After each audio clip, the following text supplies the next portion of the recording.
ഒരു കപ്പ് ചോറുണ്ടെങ്കിൽ രാവിലത്തെ ചായൻ്റെ കടി എത്രയും പെട്ടെന്ന് നമുക്ക് ഉണ്ടാക്കാൻ പറ്റും. മിക്സിയുടെ ജാറിലേക്ക് ഒരു കപ്പ് അരിപ്പൊടിയും ഒരു കപ്പ് ചോറും ഒരു സ്പൂൺ എണ്ണയും ആവശ്യത്തിന് ഉപ്പും ഇട്ട് കൊടുക്കാം. അരച്ചെടുത്തിട്ടുണ്ട്. ഇനി ഇതൊരു പാത്രത്തിലേക്ക് ഇട്ട് കൊടുത്ത് കൈകൊണ്ട് ഒന്ന് കുഴച്ചെടുക്കാം. ഇനി ഇതുപോലെ നമുക്ക് ചെറിയ ചെറിയ ബോൾസ് ആക്കി എടുക്കാം.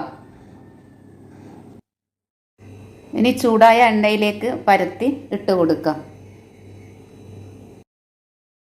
രണ്ട് ഭാഗവും പൊരിഞ്ഞു വന്നതിന് ശേഷം എണ്ണയിൽ നമുക്ക് കോരി എടുക്കാം. മുഴുവനും നമുക്ക് ചുട്ടെടുക്കാം.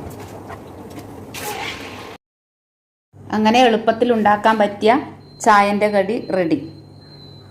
എല്ലാവരും ഒന്ന് ഉണ്ടാക്കി നോക്കണേ.